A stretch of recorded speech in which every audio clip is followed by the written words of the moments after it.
Cet après-midi, donc, on va voir la présentation de Philippe Lavigne-Delville, donc, qui travaille à l'IRD depuis quelques années maintenant, qui travaille sur le Bénin depuis plus d'années encore. Donc, on va parler, d'ailleurs,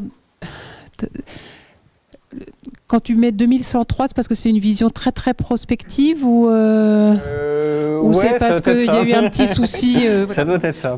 Tout d'un coup, je ne sais plus lire les... Maintenant qu'on sait que une virgule déplacée est un enjeu fondamental. En fait, voilà.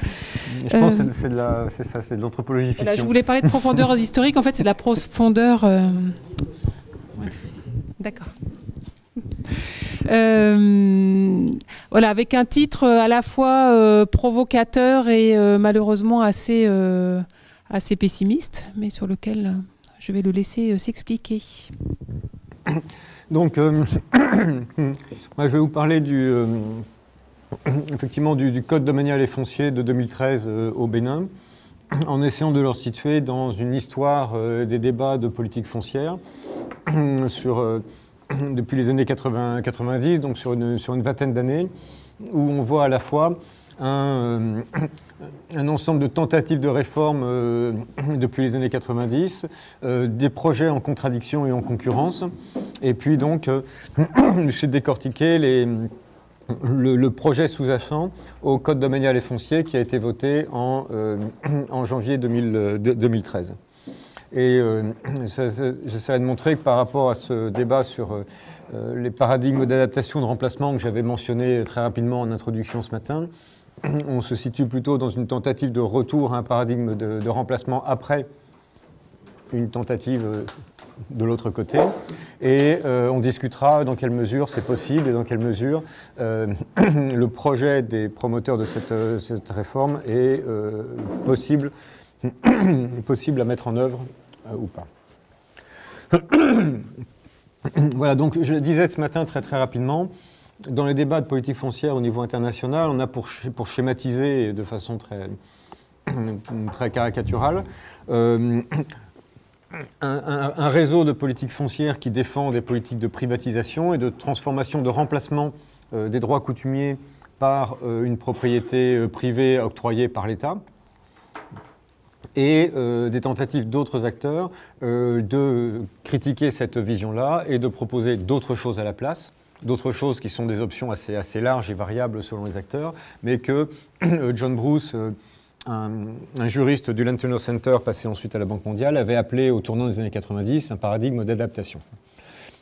Et plusieurs textes à ce moment-là, sur la base de critiques assez sévères de la justification des politiques de formalisation de droits de propriété privée, avait formalisé donc ce paradigme ce qu'il appelait le paradigme d'adaptation, disant il faut passer de ce paradigme de remplacement où il faut remplacer les droits coutumiers supposés être figés, improductifs, collectifs, etc., par une tenure foncière moderne et donc de propriété privée. Eh bien, il faut se débarrasser de ce paradigme de remplacement au profit d'un paradigme d'adaptation qui n'était pas très bien défini dans ces termes, mais dont les principes étaient de dire partons de ce qui existe, reconnaissons que les droits locaux sont dynamiques, évolutifs, et que l'enjeu est d'abord de pouvoir construire un cadre légal et institutionnel qui leur permette d'évoluer, sans préciser s'il s'agit de les maintenir, de les préserver en tant que tels, parce qu'on les trouve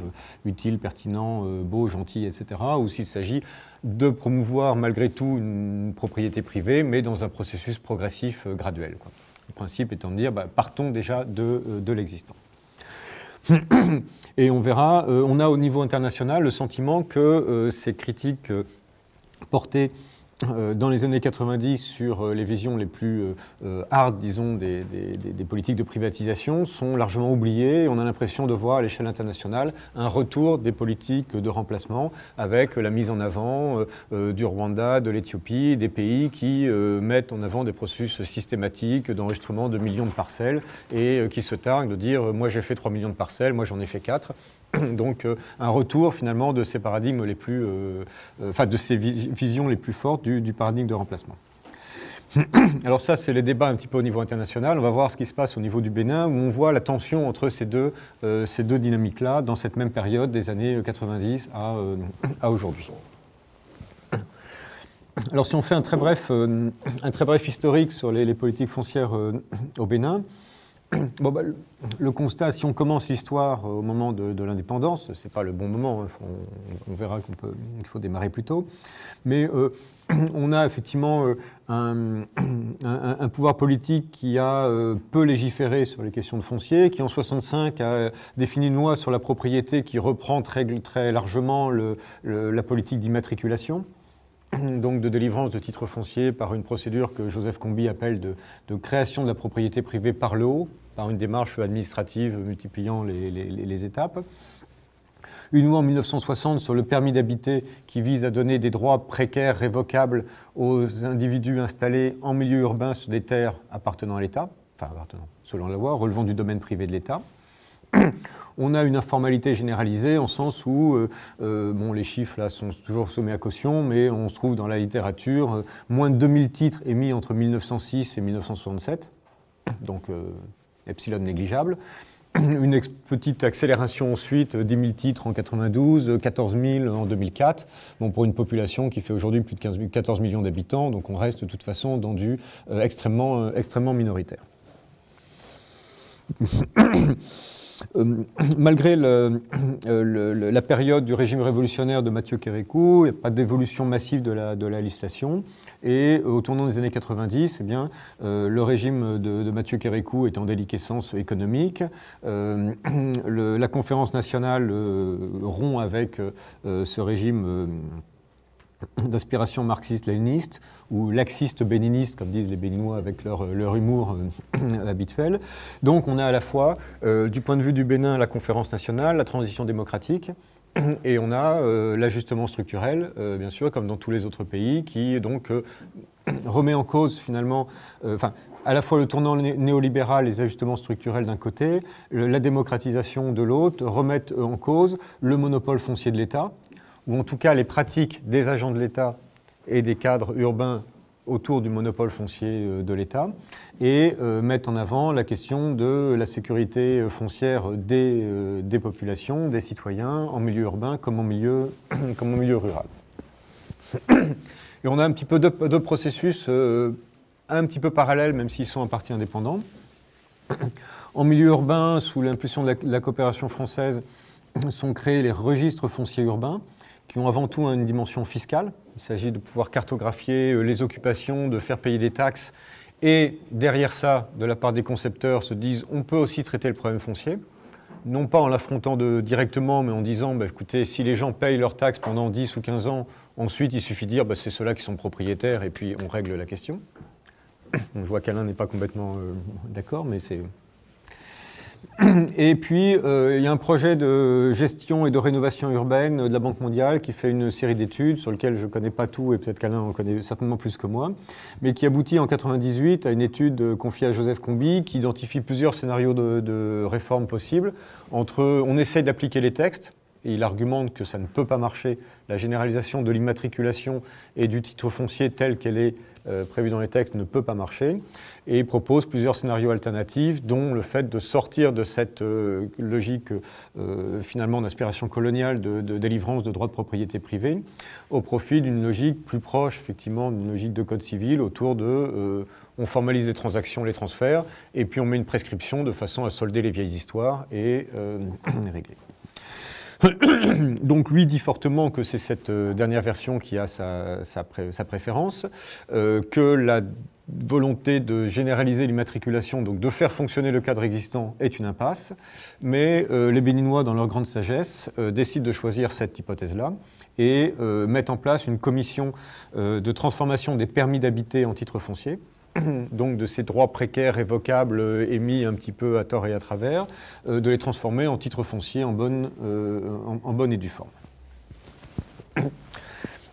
Donc on a finalement un petit bout de tentative de promouvoir une réforme adaptative qui aboutit à la réaffirmation du dogme de la matriculation, et cette commission qui essaye, sans guère de succès, de délivrer des titres fonciers, et arrive, si je me souviens, en 4-5 ans, en délivrer 1300 ou quelque chose de cet ordre-là, donc quelque chose qui reste de l'ordre de l'epsilon négligeable. En milieu rural, C'est à peu près la même période que la question de l'insécurité foncière est mise en avant, là aussi au tournant de la chute du régime de Mathieu Kérékou. La Banque mondiale et l'AFD, qui ne s'appelait pas comme ça à l'époque, peu importe, importent de Côte d'Ivoire la démarche de plans fonciers ruraux qui venait d'être expérimenté dans ce pays-là et qui vise à cartographier les droits locaux faisant consensus à l'échelle locale et espérant que cette démarche d'identification et de cartographie permette de clarifier les droits, je reprends leurs termes, et donc de réduire l'insécurité foncière locale, favorise l'investissement dans des actions d'aménagement du territoire, d'aménagement de l'espace, d'entretien de la fertilité, et avec l'idée que ça puisse être la base d'une réforme foncière ultérieure. Ces plans fonciers ruraux sont expérimentés sur une dizaine d'années dans le cadre de projets pilotes. Et dans le cadre de ce projet, de la renégociation de ces projets, le fait de préparer un projet de loi portant, un projet de loi foncière rurale, intégrant ces plans fonciers ruraux qui se veulent une alternative à l'immatriculation, est prévu, négocié en 1999, ce qui aboutit à la préparation d'un texte dans les années 2000-2001, et la préparation d'un dispositif de mise en œuvre de cette loi qui propose une révolution juridique en sens où, alors que l'ensemble des terres non immatriculées est censé faire partie du domaine privé de l'État, elles disent on les sort complètement, ce sont des terres privées, qu'elles soient immatriculées ou non, donc le domaine privé de l'État se restreint comme une peau de chagrin, et ces droits coutumiers, objets de droit privé, peuvent, par des démarches de plans fonciers ruraux, recevoir des certificats fonciers ruraux, qui est un nouveau statut juridique qui se veut une alternative à l'immatriculation plus proche des droits fonciers locaux. Alors, on peut discuter le plus proche, en quoi ça correspond par rapport aux droits locaux. C'est toute une histoire importante, mais ce n'est pas mon objet aujourd'hui. Et donc on a là une démarche portée par le ministère de l'Agriculture, une partie du ministère en tout cas, portée par des projets soutenus par l'aide internationale qui promeuvent une démarche de reconnaissance des droits fonciers des agriculteurs. On ne s'intéresse pas vraiment aux autres usagers des ressources, qui se veut une alternative à l'immatriculation et qui aboutira quelques années après au vote de la loi 2007-003 portant un régime foncier rural. Et à partir au début des années 2000, arrive dans le paysage un nouvel acteur, le MCA, le Millennium Challenge Account, qui est porteur d'un projet global de réforme foncière. Alors, deux mots pour situer ça. On est donc dans les années 2000, après la conférence de Monterrey qui a reboosté le financement de l'aide en faveur de l'Afrique. Les États-Unis mettent en place une nouvelle agence d'aide à côté de l'USAID qui s'appelle le Millennium Challenge Corporation, qui vise à octroyer de façon sélective de l'aide à un certain nombre de pays choisis pour des critères de bonne gouvernance, et apporter une aide massive permettant de booster la croissance économique et de réduire la pauvreté par la croissance économique. Donc je ne vous fais pas l'exégèse de cela. Considérer que la croissance économique réduit la pauvreté, bon, il y a beaucoup de discussions derrière. Et en bonne logique de ownership des politiques, ce qui est donc le thème du moment, d'appropriation des politiques par les États, eh bien, il finance une instance nationale rattachée à la présidence de la République, le Millennium Challenge Account, chargé de préparer le projet que le Bénin propose au financement du MCC. Donc le MCA, c'est l'équipe béninoise chargée de préparer puis de mettre en œuvre le projet. Le Compact, c'est le contrat de financement de 350 millions de dollars en 5 ans. Et à l'intérieur de ce gros projet, il y a un volet accès au foncier, dont l'objectif explicite est de faire du foncier un actif monnayable. Donc on est bien clairement dans une logique effectivement de marché foncier de la terre. Et ce projet, défini, négocié entre 2004 et 2006, vise à moderniser et uniformiser le cadre légal et institutionnel du foncier autour de l'immatriculation, enfin de la propriété privée via l'immatriculation, et passer à l'échelle sur les expériences en cours en milieu rural et urbain, donc cette transformation des permis d'habiter en titre foncier côté urbain, et d'extension des plans fonciers ruraux de l'autre. Plans fonciers ruraux qui sont censés déboucher sur des certificats fonciers, mais devant être transformés ensuite en titres fonciers. Donc, au lieu d'être une alternative à l'immatriculation, c'est utiliser cette démarche de cartographie des droits pour booster la délivrance de titres fonciers. Et ce projet, donc, une fois négocié, signé, est mis en œuvre sur 5 ans, entre 2007 et 2011. Donc, pour schématiser, bon, c'est ce que je vous dis, on avait un peu ces deux filières de réflexion et de débat restructurées autour de la transformation des permis d'habiter en titres fonciers en milieu urbain. La filière ruraliste, disons, avec les plans fonciers ruraux et la préparation de la loi portant régime foncier rural. Et les deux se retrouvent mis dans un seul chapeau par le projet du MCA, qui s'appuie beaucoup sur le ministère de l'Agriculture, et qui va reprendre ces deux initiatives-là pour essayer de les booster grâce aux millions de dollars mobilisés, de passer à l'échelle, passer à une échelle quantitativement importante, tout en restructurant le cadre légal et institutionnel dans le même temps. Et un des paradoxes, et on verra les contradictions que cela pose, c'est que dans le même temps où eux étaient dans une logique de généralisation du titre foncier, comme ils voulaient faire des plans fonciers ruraux 300 dans tout le pays en 5 ans, ils avaient besoin d'une loi pour avoir un cadre légal à cela. Donc ils poussent à la loi, au vote de la loi portant régime foncier rural, qui était dans l'air, mais qui était... bon, on ne savait pas trop bien si le Bénin en voulait ou pas. Donc, pousse au vote de cette loi-là, de façon à pouvoir faire les plans fonciers ruraux, alors même que dans le même temps, le cadre institutionnel qui était proposé ne leur convenait pas, et qu'ils s'apprêtaient, dans le cadre de la réforme des textes de loi, de le remettre en cause. Donc, disons, il y a un soutien temporaire à la loi portant régime foncier rural pour pouvoir mettre en œuvre les plans fonciers ruraux, sachant que les promoteurs de cette réforme contestaient absolument le fait d'avoir des certificats fonciers ruraux différents du titre foncier et une coexistence de différents statuts juridiques sur le même pays. On retrouve cette question de l'uniformisation qui avait été évoquée tout à l'heure pour l'Ouganda. Donc le projet du MCA est mis en œuvre sur 5 ans, entre 2007 et 2011, et le texte de loi qui est préparé traîne un petit peu évidemment, et finit par être voté en janvier 2013, donc sur ce qui s'appelle le Code domanial et foncier, qui est censé proposer un cadre rénové et unifié de gestion foncière, et qui abroge en particulier la loi 2007, qui avait été votée donc quelques années avant. Donc voilà, ils affirment reprendre ce qui se passait avant. Il y a eu 40 plans fonciers ruraux expérimentaux pendant cette phase pilote. On va en faire 300, délivrer 70 000 certificats fonciers. Cette commission de transformation des permis d'habiter en titre foncier à couche d'une souris et enlisée dans des blocages institutionnels, on la réforme, on booste pour transformer 30 000 permis d'habiter en titre foncier. Et en pratique, on le verra, dans le cadre de la durée du financement, on arrive à des résultats beaucoup plus limités. Fin 2011, il y a 5 246 certificats fonciers sur les 72 000 parcelles enregistrées, dont seulement 3 384 ont été retirés par les demandeurs, pas par les détenteurs. Et en milieu urbain, la situation est encore plus catastrophique. Par rapport à l'ambition des 30 000 titres fonciers, 211 sont délivrés à la fin du projet, à la fin des 5 ans.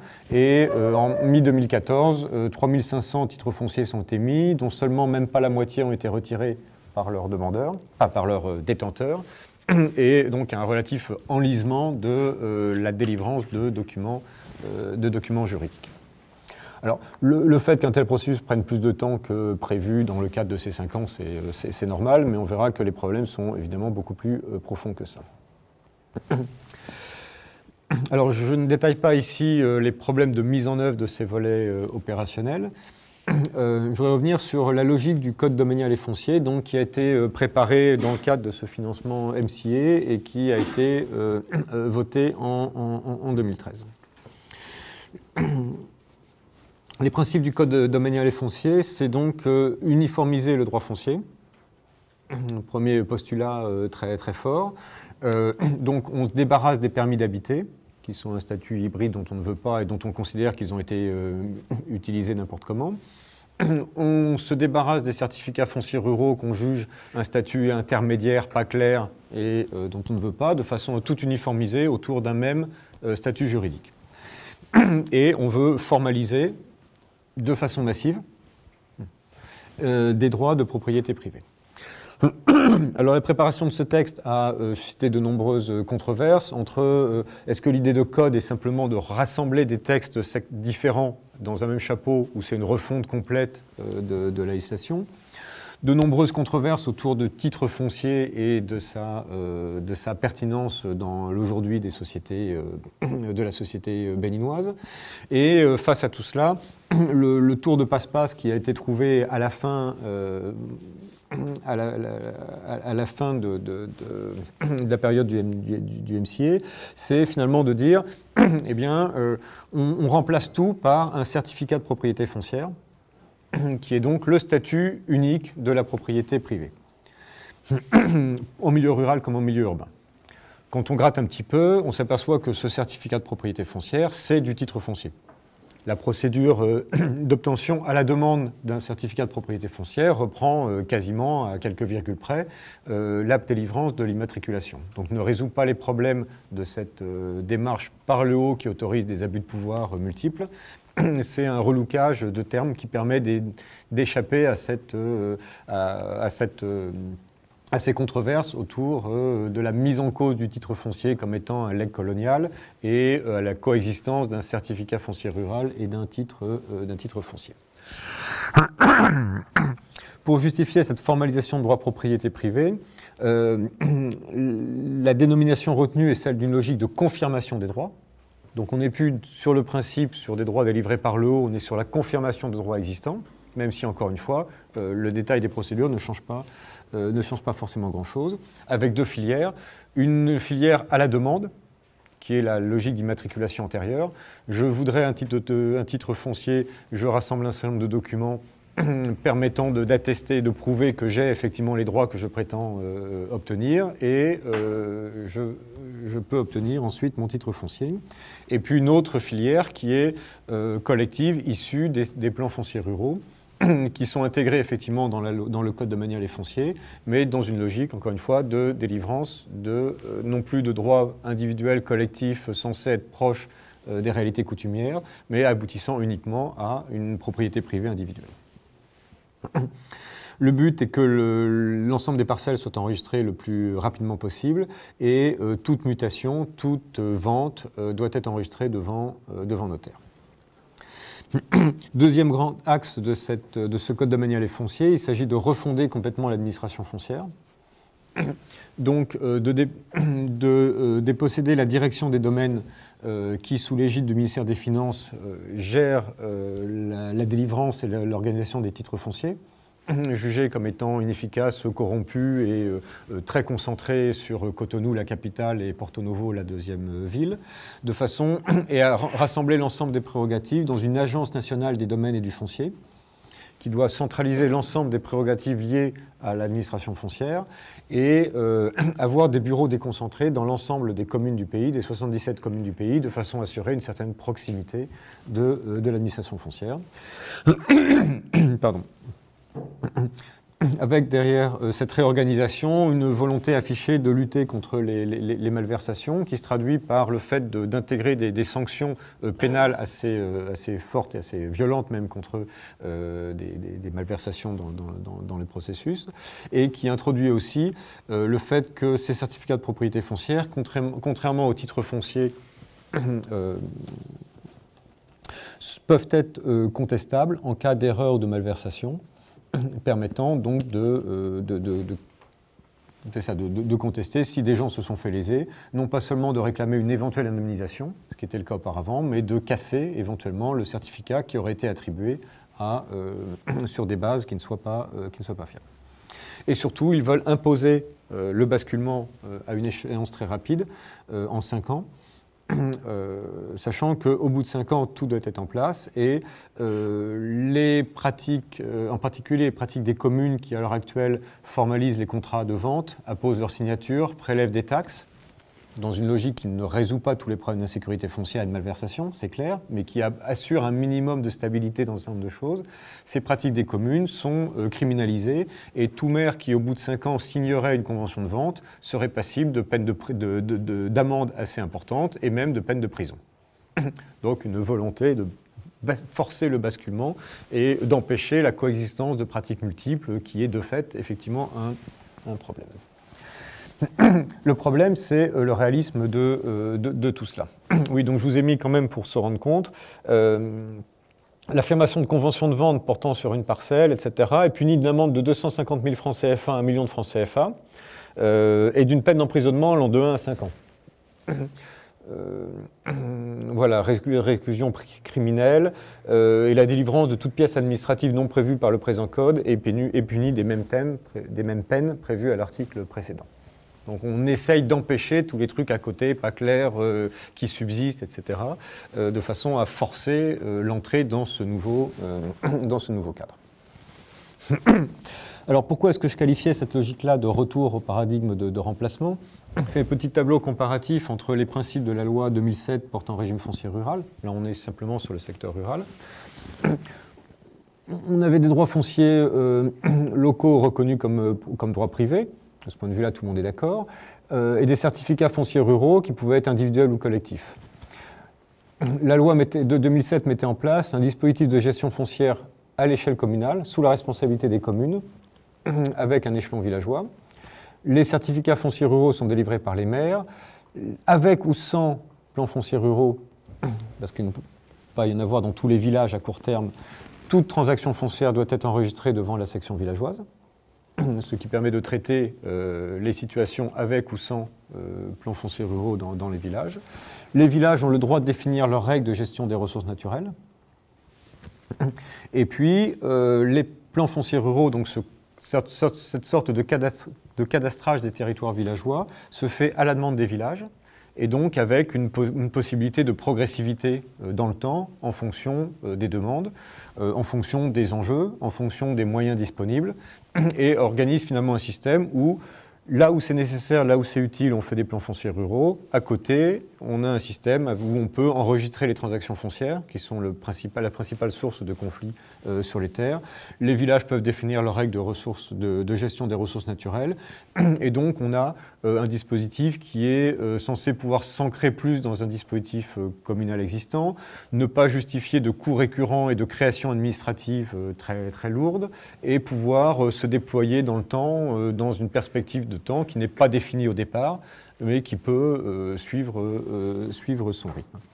Donc, on peut discuter la notion de certificats fonciers ruraux, la conception des droits de propriété qui y est par derrière, mais on a quelque chose qui est plutôt de l'ordre, malgré tout, de l'adaptation, au sens où je l'avais défini d'à côté.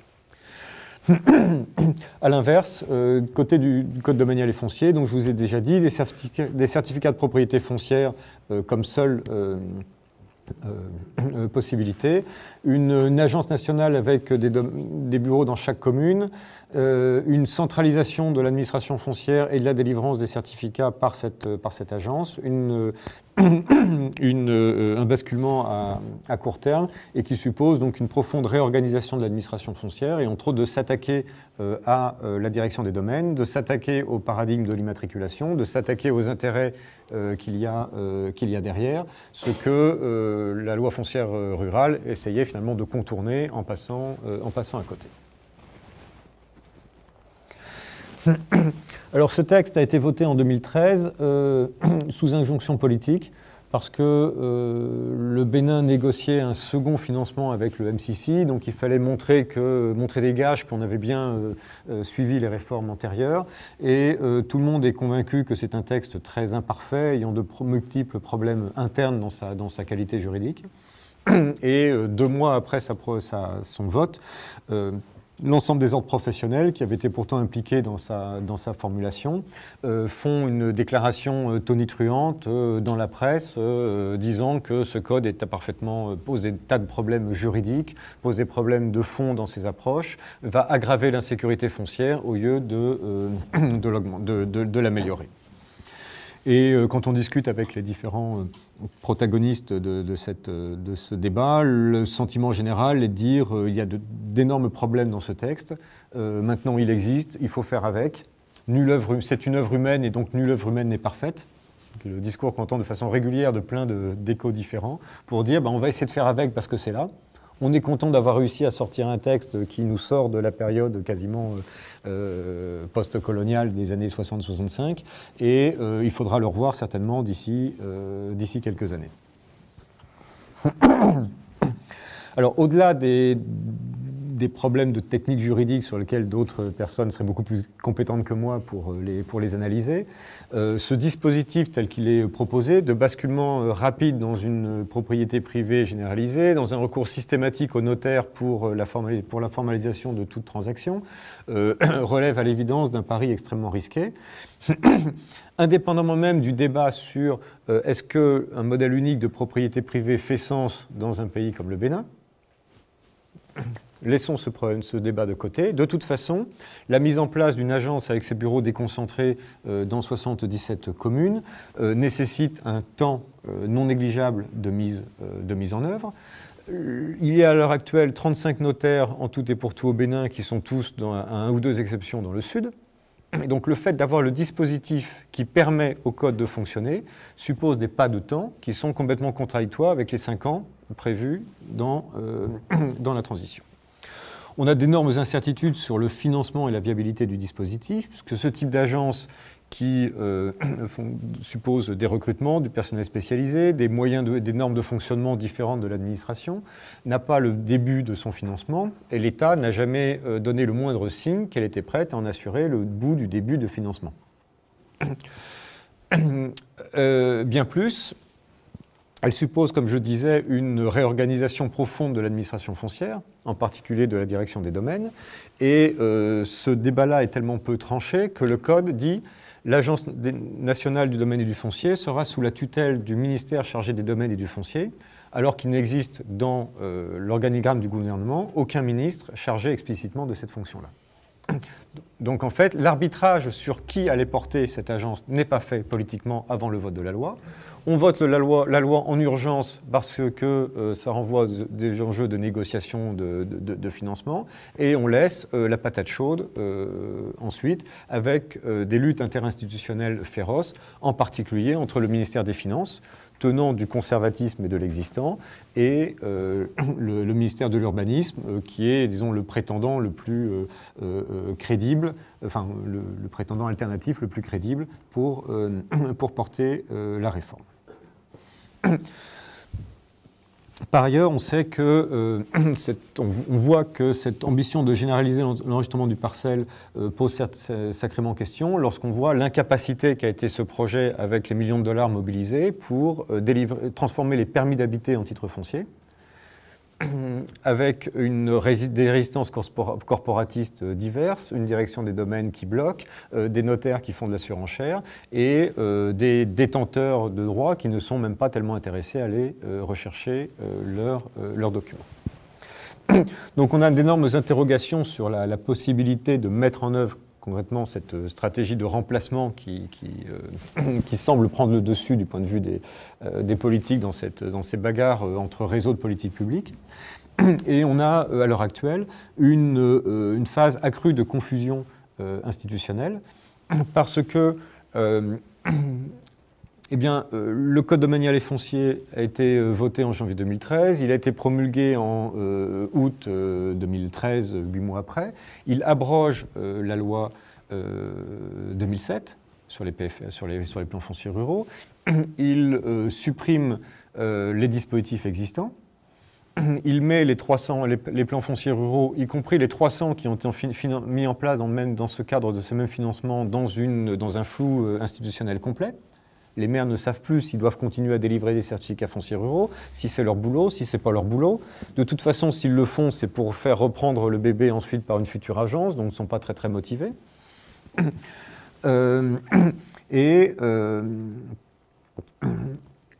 Code domanial et foncier prévoit qu'il peut y avoir un décret qui définisse un dispositif institutionnel transitoire, mais le décret n'est pas défini. Et donc, on a dans un flou institutionnel accru par rapport à la situation antérieure. Sachant que, encore une fois, ce délai de 5 ans de transition, qui est affiché de façon très claire, dans un délai de 5 ans, toute convention portant sur un immeuble pourront être constatées par acte notarié ou par acte sous seing privé ou par acte affirmé par l'autorité administrative.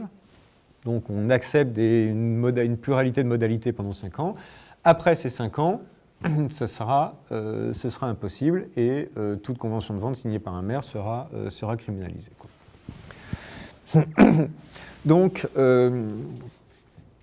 se pose la question, donc non seulement à l'heure actuelle, le code domanial crée un flou institutionnel supplémentaire parce qu'il supprime des dispositions existantes sans prévoir les modalités de transition, et on peut même largement penser que dans les 5 ans après la promulgation du code, donc en août 2019, eh bien, on aura toujours un cadre institutionnel très incomplet. Même si les décrets sont votés, le dispositif ne sera pas en place, il n'y aura pas des agences dans l'ensemble des communes, il n'y aura pas des notaires dans l'ensemble du pays, et donc il sera impossible pour une bonne partie du territoire de respecter la loi. Et les conventions de vente signées par les maires, qui forment un substitut à l'heure actuelle, non seulement ne sont pas reconnues, mais sont même, comme je disais, complètement criminalisées. Donc, on a un grand risque, finalement, de retour à une confusion accrue qui accentue la complexité et l'incertitude, qui recrée des situations informelles ou illégales, non seulement ne traite pas l'informalité et les situations illégales actuelles, mais aggrave en plus cette situation-là. Alors ça mène à 2 éléments dans la conclusion. D'une part, on voit à quel point dans la culture du Bénin, et sont encore plus fort que dans les pays voisins, cette vision d'une propriété privée absolue est très fortement ancrée dans les esprits, et que toutes les approches alternatives, certificats fonciers, etc., certificats fonciers rural, ont énormément de mal à être reconnus comme légitimes. Et il est frappant de voir dans les analyses de la fac de droit sur le code domanial et foncier à quel point ils occultent complètement cette loi 2007 qui proposait pourtant une alternative. On voit que ce paradigme de remplacement finalement pose des tas de problèmes qu'on pouvait identifier, mais que l'on voit à l'œuvre en termes de capacité de mise en œuvre, et oblige aussi à des tas de circonvolutions. Il faudra une analyse plus détaillée du texte pour voir que derrière la volonté d'uniformisation, derrière la volonté de sortir du dualisme entre la coutume et la propriété privée, eh bien, ils sont obligés de recréer des trucs intermédiaires avec de temps en temps une attestation de détention coutumière, un PV de constatation de présomption de propriété, des certificats d'appartenance qui apparaissent comme ça au fil du texte sans être jamais définis, sans qu'on sache vraiment clairement à quoi ça rejoint, et qui traduisent finalement une incapacité une impossibilité pratique de généraliser uniquement de la propriété privée sans passer par des formes intermédiaires dont ils ne veulent pas en même temps. Alors du coup, quels sont les scénarios possibles par rapport à cela?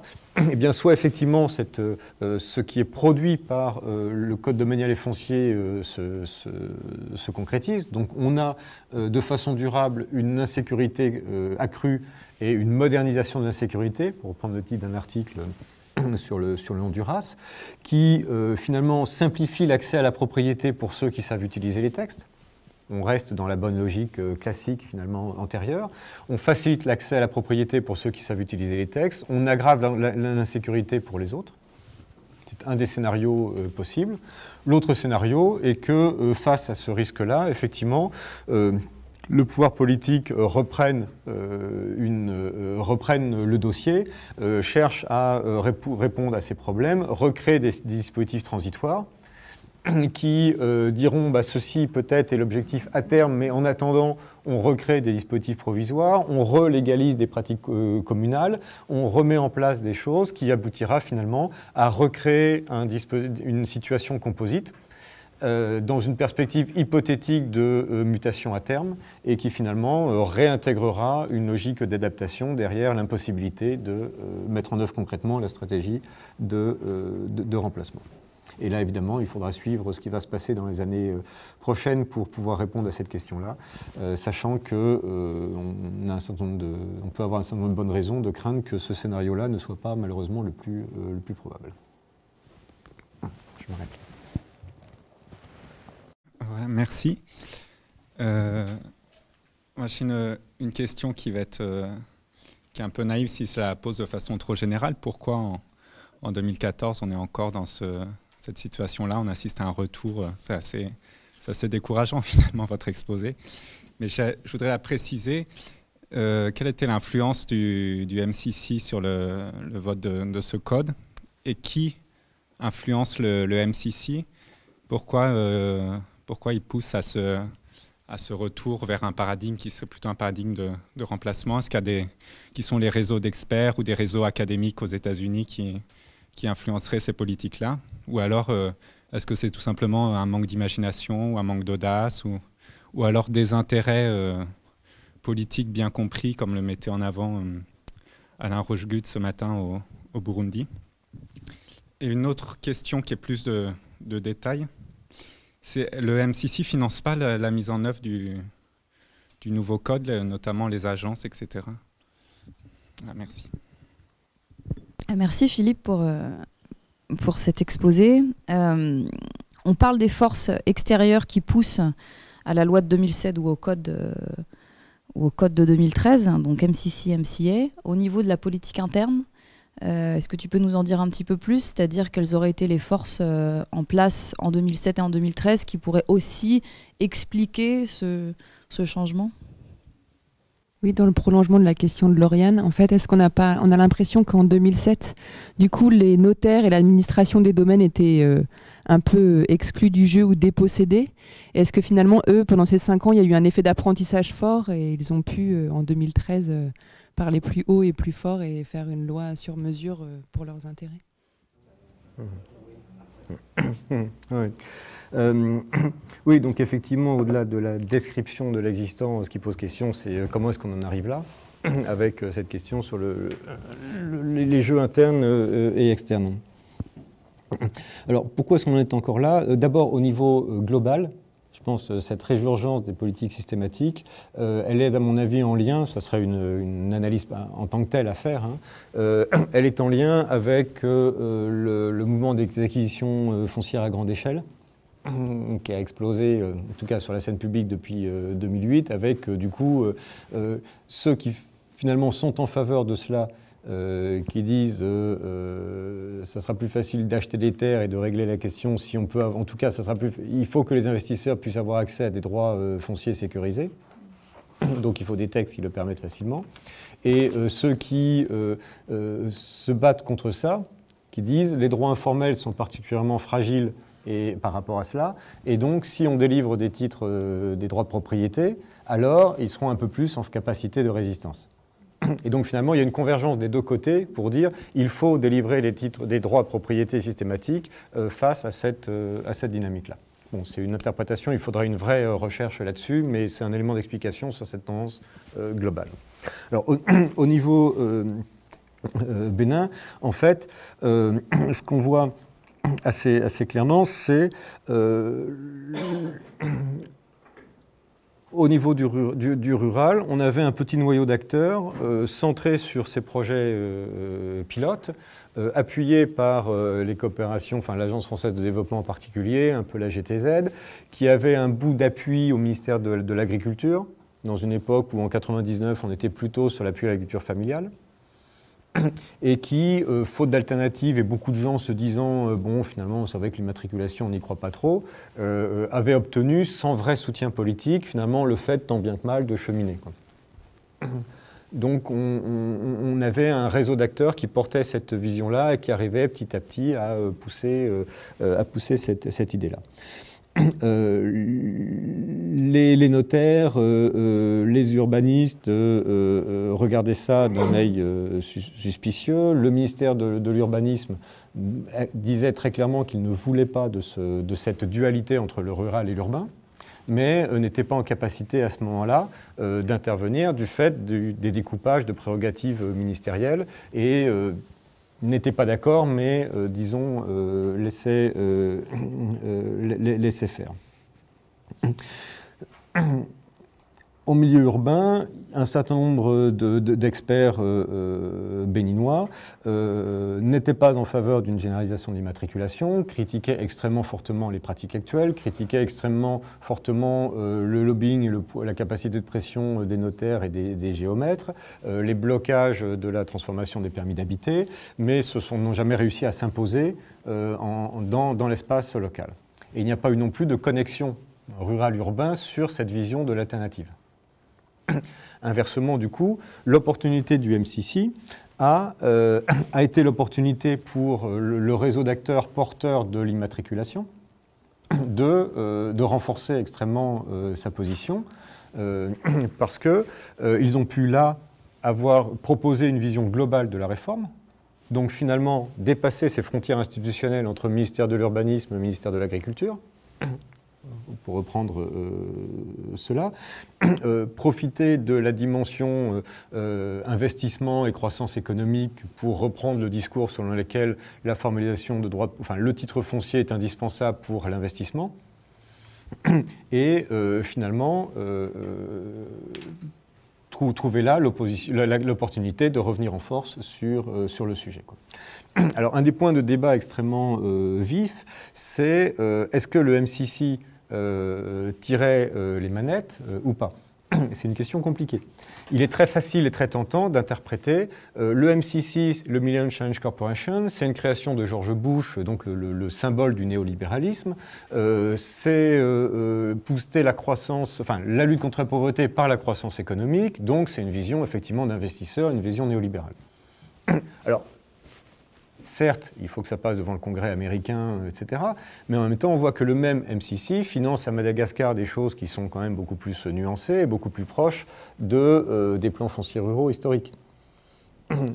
Au Burkina Faso, on verra tout à l'heure, donc on ne peut pas dire qu'il y a une volonté hégémonique du MCC de promouvoir à toute force la privatisation, quoi. C'est une analyse tentante, facile. Les acteurs béninois jouent là-dessus aussi en disant c'est les Américains.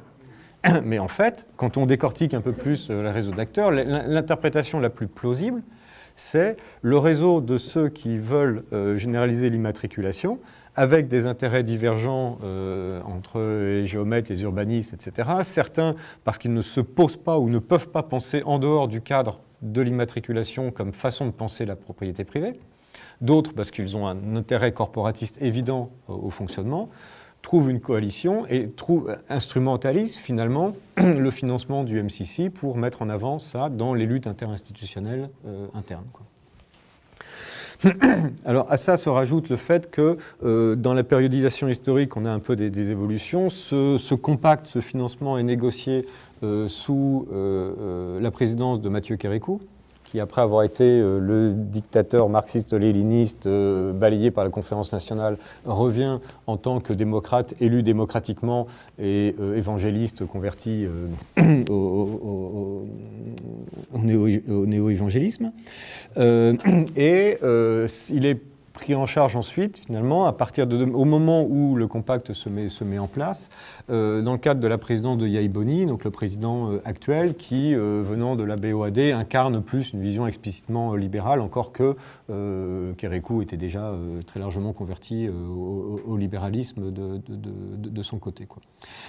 Et une des questions sur lesquelles, partant de trop en bas, pas encore arrivé suffisamment dans les enquêtes à voir, c'est, et on en discutait un petit peu au déjeuner avec Jean-Pierre, c'est on ne voit pas des processus du type que tu nous décrivais en Ouganda, c'est-à-dire effectivement de forces politiques, de débats, de négociations là-dessus, et il est difficile de savoir dans quelle mesure il y a effectivement une volonté politique au plus haut niveau derrière ça, au-delà des luttes interinstitutionnelles, des enjeux de captation de financement, des enjeux corporatistes qui sont qui explose à la figure dès qu'on regarde et qui suffirait à expliquer ce qui se passe. Donc là, il y a un petit peu une incertitude.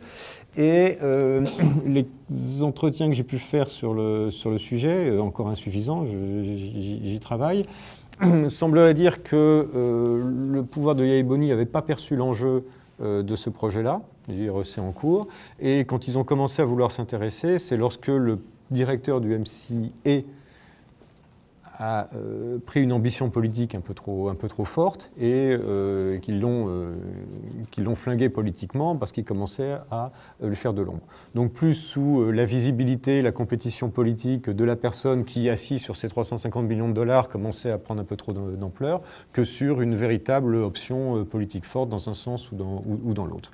Et le fait qu'il y ait eu ces presque 2 ans d'atermoiement autour du portage politique de la réforme, le fait que tout récemment, il y a quelques semaines, le gouvernement ait finalement tranché pour mettre la tutelle de l'agence au ministère des Finances, qui est a priori l'institution qui avait été le plus opposée à la réforme sous-jacente, n'augure pas vraiment non plus d'une volonté politique claire de transformer et de mettre en œuvre ce dispositif tel qu'il est défini. Merci donc à Philippe aussi pour ce qu'il a raconté tout à l'heure, surtout que ça m'a permis d'apprendre des choses, même si on a partagé quelques moments de cette aventure béninoise. Pardon ? Il y a longtemps déjà ? Bah oui, ça fait quand même... 10 ans. Pas tant que ça quand même. À l'échelle des siècles qu'il faut pour une réforme foncière, on est dans les temps. Donc quelques petits éléments d'éclairage et puis quand même 1 ou 2 interrogations. Je vais accaparer au moins 10 minutes. Parce que j'ai donné des éléments de réponse en même temps. Voilà, c'est pour ça que je préviens avant. Donc, en ce qui concerne le MCA ou MCC, pour compléter ce que disait Philippe, il faut se rappeler dans quelles conditions cette structure de financement a été mise en place. Un certain président, George Bush, est en place. Il considère que USAID est un peu trop gauchiste. Si, ça a été dit à l'époque clairement, et c'est pas un hasard, le mode de financement ne vient pas du gouvernement directement, mais vient des assemblées. C'est pas tout à fait la même chose. Et c'est pas un hasard si la forme juridique n'est pas celle d'un service public, mais celle du MCC. Ça ne veut pas dire n'importe quoi. C'est pas un hasard. Donc il ne faut pas s'étonner d'un certain nombre de modes de comportement.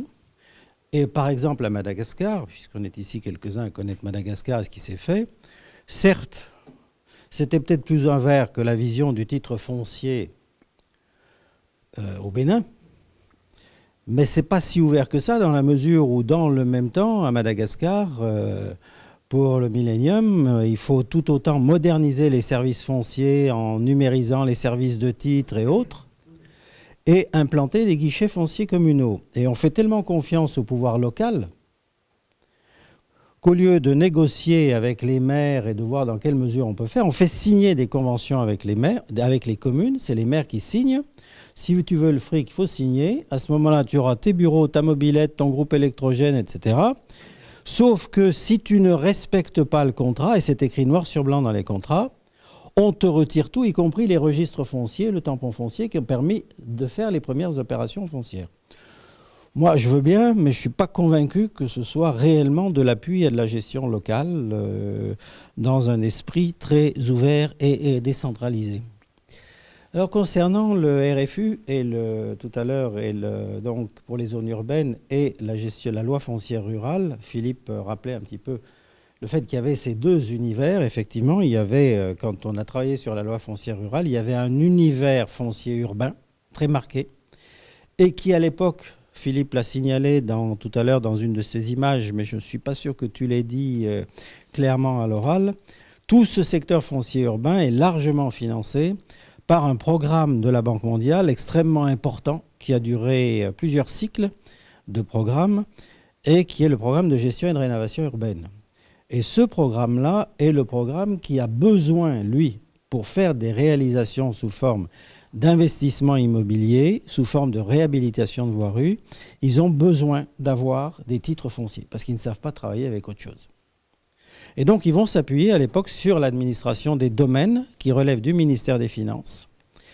Et le conflit à l'époque, et ça a encore des conséquences aujourd'hui, pour ça que tout ce que tu racontais tout à l'heure, Philippe, est important, le conflit à l'époque est entre les finances et l'urbanisme.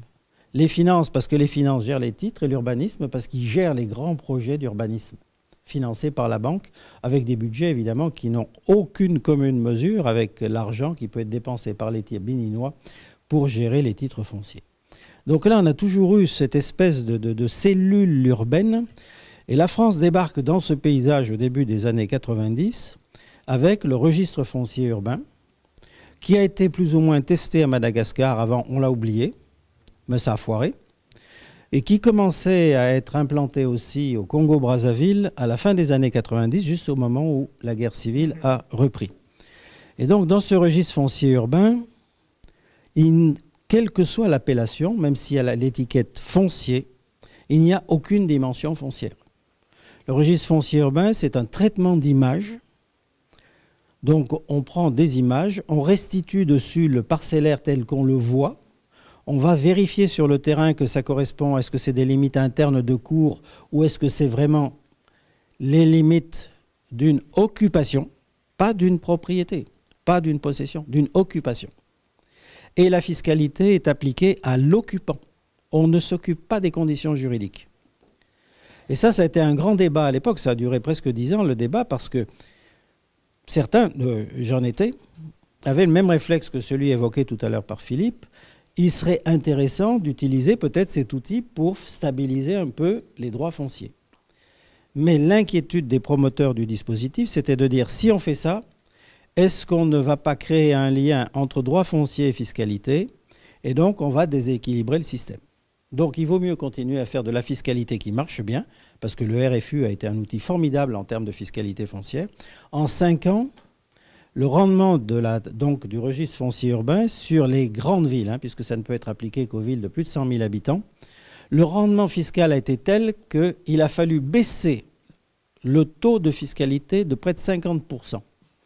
Parce que le taux avait été ajusté toujours à la hausse pour compenser ceux qui ne payaient pas, ceux qui trichaient. Et là, comme tout le monde payait, ce qui n'était jamais arrivé, eh bien évidemment, la pression fiscale devenait absolument intolérable. Et donc, on a réajusté à la baisse. Et malgré ça, en 5 ans, on a complètement équilibré les budgets des grandes villes du Bénin. Donc ça, c'est 3 minutes. Bon. Sur le foncier rural, tu l'as suggéré aussi, mais je pense qu'il faut insister plus dessus. Une des grandes discussions qu'on avait dans ceux ou celles qui ont été associées à ce travail sur la loi foncière, on avait la préoccupation d'avoir un texte juridique qui ne pose pas de problème ou qui ne crée pas de blocage sur le développement rural. Par exemple, dans le sud du Bénin, on a un certain nombre de paysages, de marécages, de zones humides, de trous à poissons, etc. Si on appliquait le code foncier jusque-là en vigueur, c'est domaine public. Et donc, on a eu des débats au cours des travaux là-bas. On a eu un certain nombre de débats pour dire, mais il ne faut pas que ça soit un blocage. Autrement dit, il y avait vraiment là-dedans une vision. On ne se contente pas de faire de la propriété pour de la propriété. On veut reconnaître des droits pour permettre aux acteurs de travailler le mieux possible selon leurs pratiques, leurs habitudes, leurs besoins, leur contexte. Et ça, je crois que c'était un enjeu extrêmement important. Et c'est pour ça que quand Philippe, tu m'as passé la nouvelle loi et que je l'ai feuilletée, je me suis dit, aïe, parce que ce plan-là me paraît, moi, complètement massacré. Ah ben complètement. Oui. Complètement massacré. Il y a un refus complet de Il y a poser ce genre de aujourd'hui le texte, quand tu dis qu'il y a un certain paradigme, je pense que c'est pire que ça. Je pense que ce n'est pas un paradigme, c'est une espèce d'obstination d'intérêts politiques personnels très égoïste. On conjugue encore une fois le pouvoir qu'on a pour influencer les choses et le pouvoir de négociation qu'on a avec l'extérieur pour mettre en place des règles qui sont peut-être des règles juridiques, mais qui ne sont pas, de mon sentiment, des règles de droit. Alors, bon, moi j'en aurais d'autres, mais je vais m'arrêter là. Non, ce que je veux dire, c'est que ça c'était un petit peu ta conclusion. Je pense que c'est un point extrêmement important. Et là-dessus, on n'a pas assez, nous les juristes, travaillé. Personnellement, j'ai un groupe de travail qui a commencé il y a quelques mois sur le sujet, sur la manière dont on produit les textes de droit dans un certain nombre de pays sur le continent africain. Autrement dit, la production du droit. Parce que moi, je suis quand même frappé avec l'expérience que j'ai du temps des projets. Ça fait 50 ans que je vois des projets d'appui au développement pour régler des problèmes qui sont régulièrement les mêmes, avec des solutions qui se succèdent. Hein. Préparez-vous bientôt à la solution, le retour d'un autre empire, celui du cadastre. Je pense que d'ici 4-5 ans, on l'aura de manière un petit peu forte. Ça s'est déjà passé. Mais parce que, quelque part, on reste constamment tous à l'extérieur. Et je pense que les acteurs principaux, qui sont ceux de l'interne, qui sont ceux du continent, eh bien, malheureusement, j'ai dit ce matin, je me répète, hein, ce n'est pas Alzheimer, je pense que c'est un vrai problème. Ils ont un petit peu tendance à fonctionner en reproduction de ce qu'on leur apprend, en réutilisation d'un vocabulaire appris et d'un vocabulaire qui n'est pas forcément maîtrisé. Je crois que là, on a un énorme problème. Une grande partie du droit sur le continent africain, enfin dans un certain nombre de pays de l'Afrique de l'Ouest et d'Afrique centrale que je connais, eh bien on peut faire très très bien, j'ai commencé à le faire, des tableaux où on voit apparaître les moments de législation, les grands moments de production, de code, etc., en fonction d'un certain nombre d'événements à la fois de projets dans les pays et d'événements internationaux. Quand vous regardez par exemple les codes de l'eau, les codes bleus, comme on dit si joliment, ben ces codes bleus ils viennent tous après la conférence de Rio. Et ils sont tous bâtis sur le même modèle et ils sont tous aussi peu réalistes les uns que les autres. Mais par contre, ils partagent tous aussi une incantation, c'est le droit à l'eau. Mais ça ne règle pas le problème. Voilà, j'étais assez long. J'ai fait les réponses, donc j'ai gagné du temps. En fait, je regarde. Est-ce que j'ai repris le micro? Est-ce que...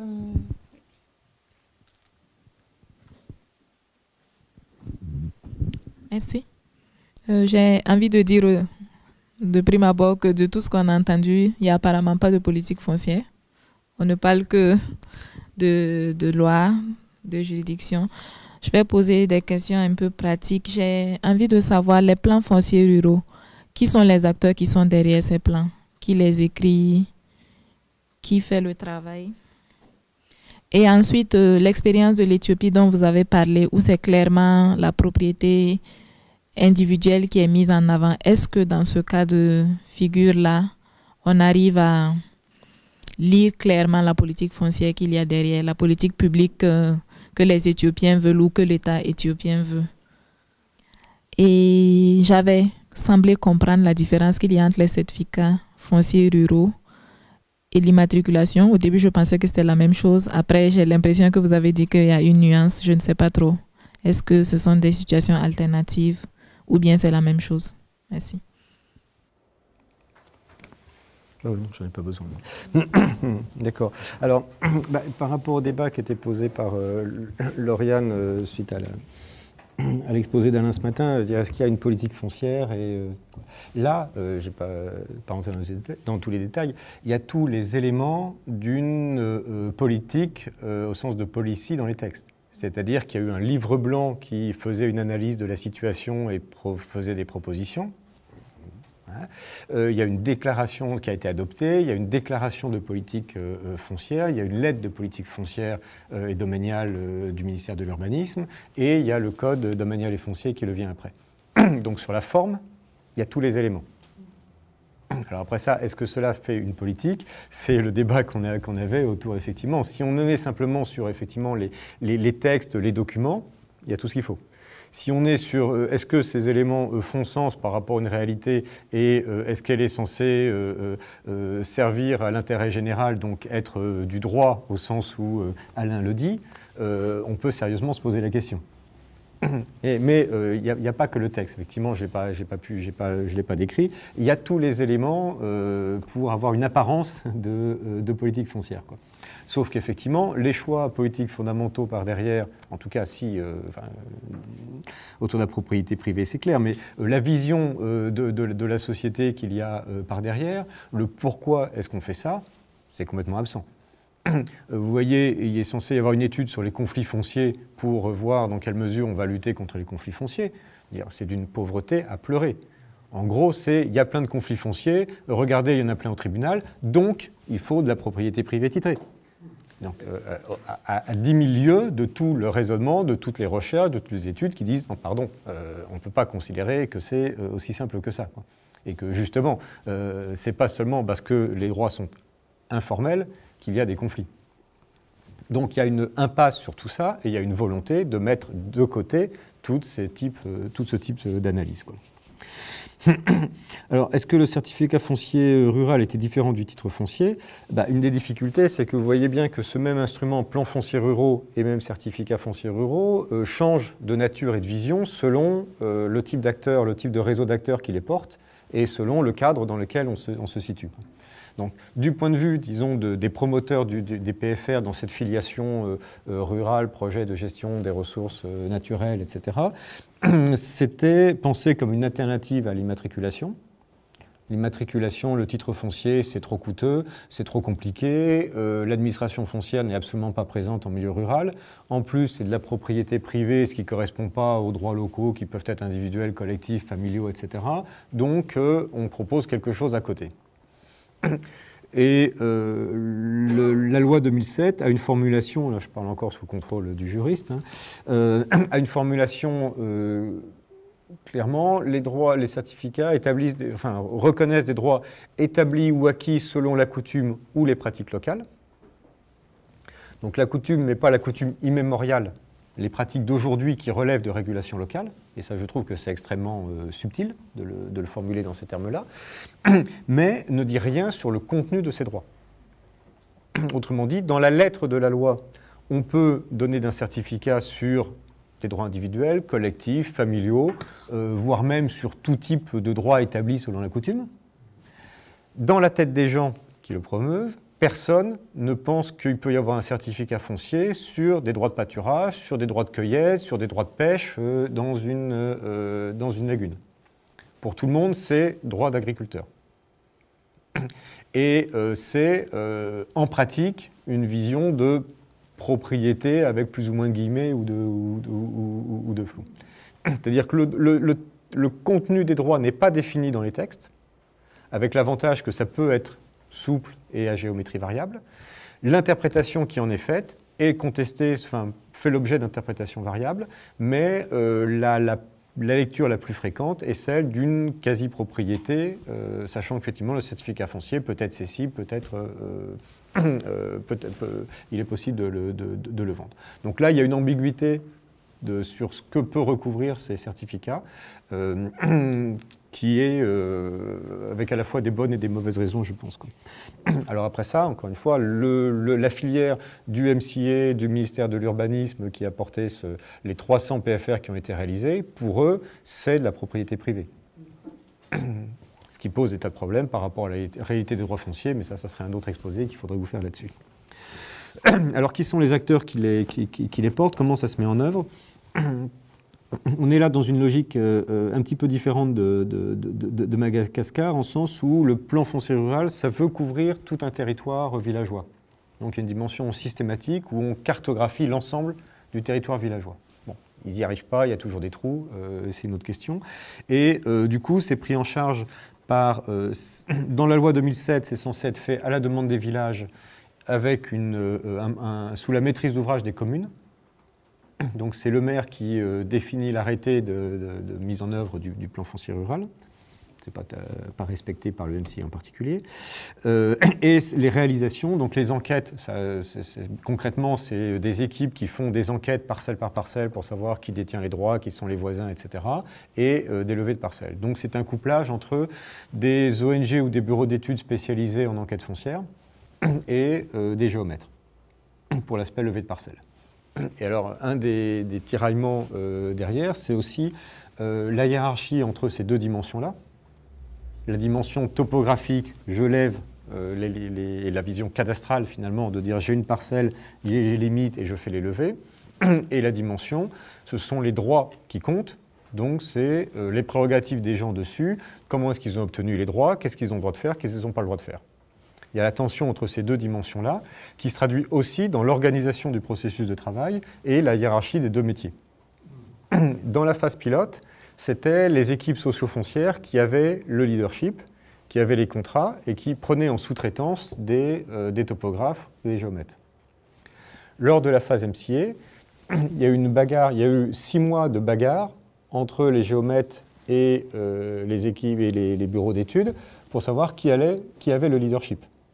Avec la double dimension, qu'est-ce qui est important là-dedans? Est-ce que c'est la dimension topographique, les levées, les parcelles, ou est-ce que c'est la dimension des droits, des prérogatives et des gens? Donc la vision de ces plans fonciers ruraux, vous voyez bien que ce n'est pas la même chose si on met l'un en avant ou si on met l'autre.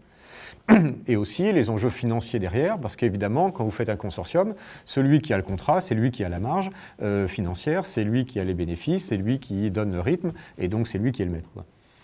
Et après 5 mois ou 6 mois de blocage, ce sont les géomètres qui ont gagné et qui ont eu les contrats de mise en œuvre de ces plans fonciers dans le cadre du projet MCA. Bien sûr, ça, on est sur les opérations foncières, donc sur la réalisation des cartes, des registres. L'important, c'est la délivrance des certificats fonciers et l'actualisation de l'information. Et là-dessus, c'est les communes qui sont censées s'en charger, qui sont responsables du point de vue de la loi, à qui le projet MCA dit prenez ça, débrouillez-vous, je vous forme, je vous donne des ordinateurs et débrouillez-vous, avec donc un portage politique très variable d'une commune à l'autre de ce dispositif-là.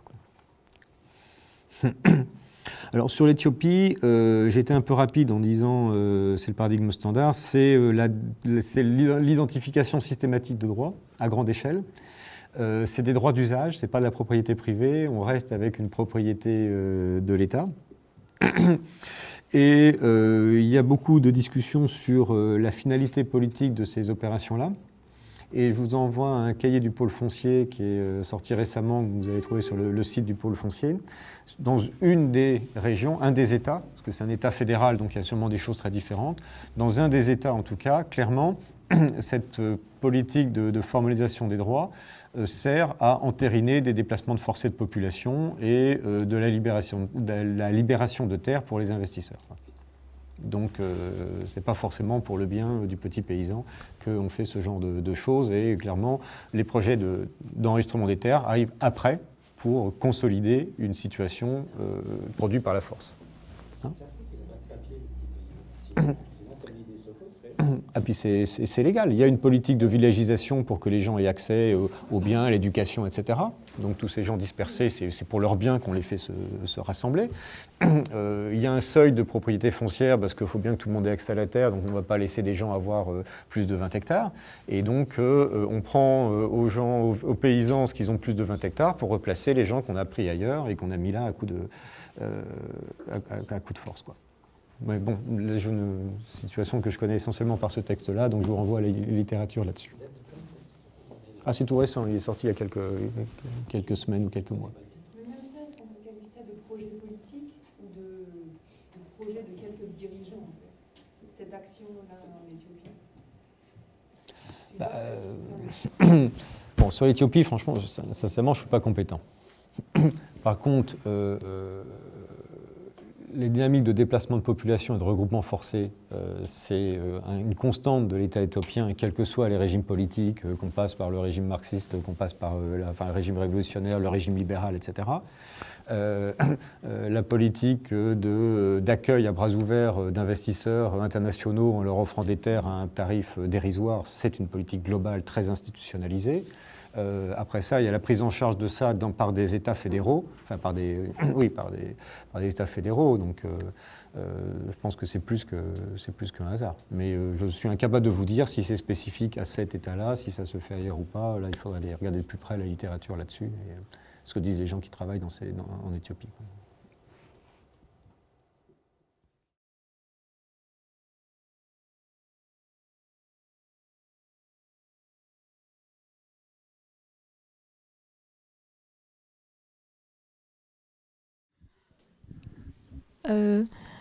J'aimerais que vous reveniez, s'il vous plaît, sur le rôle de la coopération française et puis de la coopération allemande que j'ai vu transparaître un peu en 2007. Voilà. Est-ce qu'il y avait des liens particuliers avec le MCA et l'État béninois récemment? Ouais. Alors, ce qui est intéressant dans ce cas-là, effectivement, du Bénin, c'est que on a souvent tendance à opposer État et bailleurs de fonds, ou acteurs nationaux et bailleurs de fonds. Et là, on voit bien que ce clivage-là ne fonctionne pas. On a des réseaux de politique publique qui portent des visions différentes et qui rassemblent chacun des acteurs de l'administration béninoise, des consultants nationaux, des consultants internationaux et des bailleurs de fonds. Mais ce n'est pas les mêmes. Et grosso modo, donc, on a le réseau qui promouvait les plans fonciers ruraux version adaptation, version projet pilote. C'est effectivement des cadres béninois du ministère de l'Agriculture qui trouvent dans l'équipe de coordination des projets un lieu où faire le lobbying politique autour de cette vision-là, qui ont plus ou moins des alliés au ministère de l'Agriculture. Un ministère de l'Agriculture qui ni dit ni oui ni non, laisse faire, même s'il n'est pas complètement d'accord, ou même si un certain nombre de cadres du ministère de l'Agriculture jouent dans la spéculation foncière, servent d'intermédiaires pour des investisseurs qui veulent acheter des terres, etc. Et ces acteurs-là sont soutenus ou trouvent ou servent de relais à des bailleurs de fonds. Et là, en l'occurrence, effectivement, on voit l'Agence française de développement depuis le début et dans la durée, et la coopération allemande.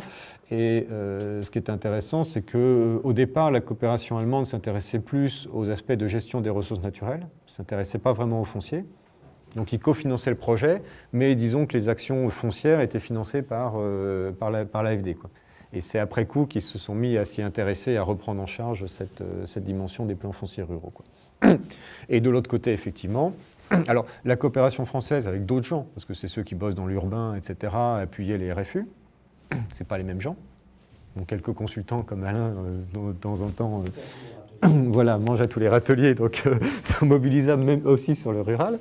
Mais globalement, c'est pas les mêmes gens, les mêmes individus, c'est pas les mêmes divisions, les mêmes dans les organigrammes. Et le MCC arrive là-dedans complètement sur une autre logique, avec négociation directe au sommet à la présidence et pas au niveau des ministères techniques, a comme interlocuteur l'équipe béninoise qui considère du coup ça c'est la représentant du gouvernement, donc je ne veux pas aller discuter avec les autres bailleurs de fonds, je suis en ligne directe, et une absence de... le MCC n'a peu de personnel permanent sur place, il y a une directrice résidente, il fonctionne par des consultants, c'est le MCA qui est l'équipe permanente de tout ça, et qui dit, nous on est une instance béninoise, donc on n'a pas à aller dans les lieux de débat entre bailleurs de fonds, etc. C'est pas notre truc, nous on est béninois. Bon, ils sont béninois, mais quand vous allez dans la salle de réunion, c'est une instance béninoise, et vous avez le portrait du président Yahi Boni, pas de problème, vous avez le portrait du président George Bush en face. Donc c'est une instance béninoise un petit peu, voilà. Donc on a aussi ce jeu-là, vous voyez, qui est, avec des stratégies institutionnelles différentes, des modes d'action différents. Alors ce qui est rigolo après ça, quand on regarde, c'est qu'effectivement, le premier projet pilote, la Banque mondiale était dans le jeu parce qu'elle finançait le volet forêt. Dans le renouvellement de phase, la forêt était sortie, donc la Banque mondiale a dit ça ne m'intéresse plus, je vais jouer ailleurs. Du coup, il restait l'AFD et la GTZ. La GTZ n'était pas beaucoup intéressée par le foncier, mais à la fin de ce projet-là, elle a repris ces cartes pour aller dans une région donnée, où ils ont repris des plans fonciers ruraux qu'ils ont financés directement. L'Agence française de développement, pour X raisons, n'a pas réussi à remonter des projets, donc du coup est sorti un peu du jeu, continue à suivre ça en disant zut, notre machin nous échappe, et puis c'est pas ce qu'on voulait, mais on n'a plus de projet, donc on n'a plus beaucoup de légitimité pour être là et essayer de peser sur les choses, et est en train d'essayer à l'heure actuelle, avec un nouveau financement, de revenir dans le jeu, et de revenir un acteur du débat sur les politiques à travers ça. Donc vous avez tout ce petit jeu qui est intéressant aussi à regarder, mais sous l'angle, encore une fois, des réseaux d'acteurs différents et en n'ayant pas a priori le fait de dire il y a les bailleurs d'un côté, il y a l'administration de l'autre. C'est des réseaux d'acteurs qui portent des politiques plus ou moins cohérentes, plus ou moins clairement identifiées. Il y a des fluctuations, il y a des gens qui passent de l'un à l'autre, etc. Mais plutôt, il faut plutôt regarder ça en termes de communauté de politique publique, ou réseau de politique publique, avec des acteurs hétérogènes partageant peu ou prou une vision commune, et regarder du coup comment sont composés ces réseaux-là, quel bailleur, à quel moment, quand est-ce qu'ils rentrent, quand est-ce qu'ils sortent, les acteurs nationaux, est-ce qu'ils restent dans le même réseau, est-ce qu'ils basculent parce que le financement est fini, qu'il faut qu'ils retrouvent un poste, et c'est cette grille d'analyse plutôt qu'il faut avoir. 30 secondes. Je vais m'arroger le droit à la parole d'abord, puis après je te passe le micro. Voilà. Ouais, moi j'avais un commentaire justement sur les termes paradigme de remplacement et paradigme d'adaptation qui parfois est d'ailleurs traduit comme paradigme d'accompagnement. Et donc ce que je trouve intéressant dans ta présentation, c'est qu'en fait la délimitation elle n'est pas si nette que ça. Hein. Enfin il y a un bon, et donc je trouve que ça vaudrait, il y a matière à discussion là-dedans. Et donc ça c'est un premier élément et ça m'envoie un deuxième qui c'était aussi la réflexion que je me faisais après la présentation de Lauriane, c'est que finalement si moi parce que moi j'utilisais plutôt le paradigme d'accompagnement cette formulation là, il nous manque les acteurs d'en bas là, parce que si l'idée c'est de dire, en plus on a un petit agenda quand même caché derrière, on a quand même tendance à trouver que le bottom-up c'est plus satisfaisant que le top-down, mais on les voit pas les acteurs du bottom là, voilà. Et du coup, et en plus, je trouve que ta dichotomie rural-urbain, elle permettrait aussi de discuter ça, parce que je pense que c'est pas le même type de droit en acte, en effectif dans les deux, et que du coup, c'est pas forcément le même accompagnement qui est nécessaire. Et donc, je me demande si alors effectivement, il y a un projet d'uniformisation apparemment du MCC de rural-urbain, mais je suis pas sûre qu'il soit pertinent. Et sur le plan de l'analyse, ça vaudrait peut-être la peine de réouvrir. Voilà. Oui. Oui, c'est clair que la distinction, elle est plus politique qu'analytique. Par exemple, quand John Bruce et Shem Migoadola le mettent en avant, c'est pour essayer d'achever de disqualifier les politiques de privatisation et essayer du coup de dire la discussion, c'est autour de ce qu'on appelle l'adaptation. C'est ça leur enjeu. C'est pas la rigueur académique de qu'est-ce que ça signifie, c'est flou. Quand j'ai relu les textes, là, c'est très flou. Je pense que c'est volontairement flou. En tout cas, ça l'est. Et ça ne dit rien. Non, mais ça ne dit rien là-dessus. Ça ne dit rien sur est-ce que ça ne dit rien si est-ce que l'objectif doit être une propriété privée, mais on y va à terme tranquillement. Dire, il ne faut pas y aller tout de suite à marche forcée. En fait, c'est ça ce que ça dit. Ça dit rien de plus que ça. Et si on prend la citation,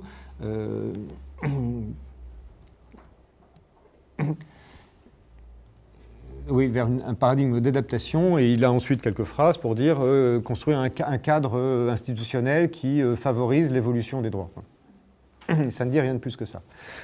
Alors évidemment, les frontières ne sont pas complètement claires, et surtout derrière le terme d'adaptation, on a un ensemble de choses dont certaines tirent clairement malgré tout vers du cadastrage, et le plan foncier rural de ce point de vue-là, parce qu'il veut enregistrer toutes les parcelles sur un territoire, parce qu'il s'intéresse aux droits agricoles et met complètement de côté tout ce qui relève des pasteurs, de la cueillette, de la pêche, etc., a les mêmes problèmes et moins verrouillé en termes de propriété privée, mais pose les mêmes problèmes d'exclusion des autres types de droits et de problèmes d'actualisation de l'information foncière qu'une démarche cadastrale classique. Donc, mais ça, je pense, la tension entre ces deux termes, on y reviendra tout à l'heure sur le cas du Burkina Faso, quoi. Alors, les acteurs d'en bas, c'est vrai que dans tout ça, on les voit très peu, et ils sont très peu présents. On est dans les deux cas dans des débats essentiellement d'experts et de professionnels et de bailleurs. D'intéressés dans les professionnels, c'est-à-dire dans les... À moins que tu appelles un député un professionnel. Oui, bon, oui. Et la loi 2007 n'a pas été élaborée par un grand processus participatif posant la question aux gens de qu'est-ce qui les intéresse. C'est issu d'une démarche de plans fonciers ruraux qui a été importée de Côte d'Ivoire, qui a été testée pour dire comment est-ce qu'on fait pour faire marcher ça dans le cadre du Bénin, tant bien que mal, plus ou moins, et il n'y a pas eu de débat là-dessus. Et on a une loi 2007 sans politique foncière rurale. Là, clairement, on a une loi sans politique. Il y a eu de la participation, au sens où on a présenté l'avant-projet. Il y a eu de consultations, est-ce que vous êtes d'accord, est-ce que ça vous arrange, est-ce qu'il faudrait modifier telle virgule, mais on n'était pas dans un processus de débat de société, vraiment pas. Encore moins évidemment dans le deuxième, même s'il y a eu aussi des ateliers régionaux, etc. Et que les gens qui pilotaient le processus vont te dire le cœur sur la main que si, on a écouté tout le monde, les pasteurs même demandaient ça, etc. Faut pas rigoler, quoi. Donc ils sont très peu présents. Et alors, par contre, autour du code, ce qui est intéressant, c'est qu'un syndicat paysan, Synergie Paysanne, qui est un jeune syndicat paysan qui a une dizaine d'années, qui essaye de se construire en tant que syndicat, là où la plupart des organisations paysannes sont sur une logique d'organisation professionnelle, de gestion de filière, etc., s'est emparé du dossier du foncier, des accaparements fonciers d'un côté et du code, a essayé de se battre contre ce code, contre certaines dispositions en tout cas, a essayé de monter, à monter autour de lui avec une alliance avec d'autres acteurs d'autres ONG ou acteurs de la société civile, une alliance pour un code domanial socialement équitable, j'ai oublié le terme exact, pour essayer de se battre. Et là, s'est mobilisé, a fait des communiqués de presse, a organisé des ateliers de débat avec les députés pour les sensibiliser aux problèmes et soulever les points qui les intéressaient, a organisé la veille du débat à l'Assemblée un débat télévisé pour poser les problèmes et a essayé, c'est le seul exemple finalement de mobilisation sociale autour de ce projet de code. Et il l'a fait non pas sur la contestation du paradigme de remplacement, non pas sur la contestation de la propriété privée comme seul le cadre. Ils l'ont fait sur des points extrêmement précis qui sont les seuils de surface pour éviter les accaparements de terre et sur la durée de jachère avant qu'on puisse considérer que la terre n'est pas utilisée et qu'elle puisse être mise en location à quelqu'un d'autre, quoi. Donc ils l'ont fait sur 2 points qu'on peut considérée comme très, très restreinte et très marginale finalement par rapport aux enjeux que porte ce texte-là, quoi. Mais là-dessus, il y a un excellent mémoire là-dessus, sur la mobilisation de Synergie Paysanne, que je peux vous communiquer. Et il y aura bientôt, j'espère, un cahier du pôle foncier sur cette partie de l'histoire. Non, c'était juste un complément par rapport à ce que tu disais à propos de la coopération allemande, de la GTZ. Il ne faut jamais oublier que dans cette même période, des années 90 et les premières décennies 2000, un des grands intérêts de la GTZ, de la coopération allemande au Bénin, c'est la décentralisation, la gestion foncière locale. Ce qui, pour les Allemands, ne nous renvoie pas à Parakou ou à Porto Novo par rapport à Cotonou. Il s'agit bel et bien d'un enjeu de développement appuyé sur les communes secondaires et leurs compétences. Le lien avec le foncier n'est pas forcément complètement absent. Ça peut expliquer une vision politique aussi de cette coopération allemande. Ce qui est intéressant aussi dans les contradictions au sein même des bailleurs de fonds, la GTZ, qui est coopération publique allemande, a une antenne, bureau d'études, qui s'appelle GTZ International Services, qui est la branche consultation. C'est la branche consultation qui a obtenu en gré à gré la mise en œuvre des 300 PFR pour le plan pour le MCC, enfin pour le MCA. Qui fait que du coup, la GTZ, coopération technique, branche historique, se sentait aussi un peu plus mal à l'aise pour critiquer ça, même s'ils n'étaient pas forcément d'accord, parce que du coup, la même instance dans ces trucs différents se retrouvait, une partie se retrouvait mouillée dans l'affaire, alors que l'autre n'était pas forcément d'accord. Montrer toutes les nuances et les complexités de ces jeux de positionnement des bailleurs. Très très rapidement, pour revenir sur le LTC, le Land Tenure Center de l'Université du Wisconsin, en Ouganda, au début des années 90, le LTC a travaillé avec Makerere, qui est la plus grosse université en Ouganda, et on fournit beaucoup d'études en fait.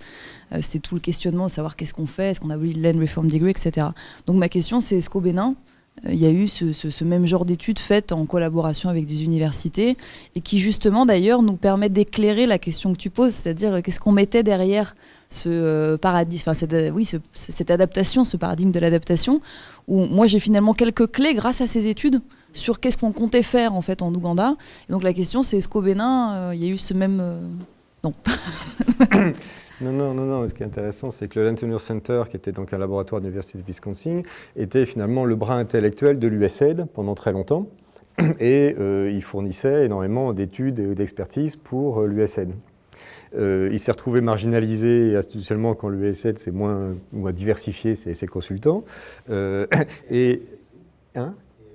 Bah oui, évidemment, ça va de pair.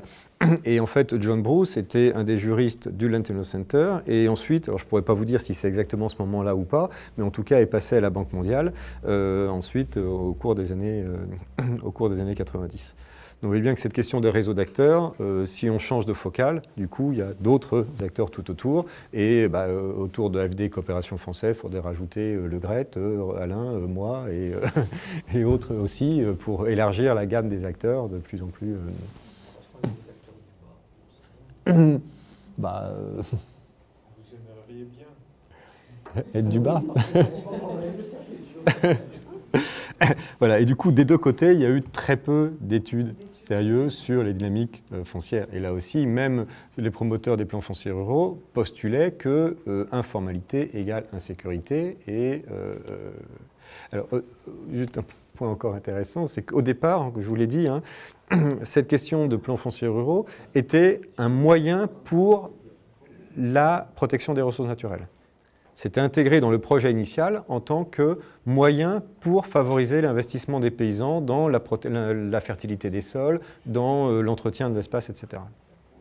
Et progressivement, ça s'est autonomisé comme un sujet en soi, qui n'était plus un moyen pour du développement, pour de l'aménagement, pour, etc., qui est devenu un objet en soi.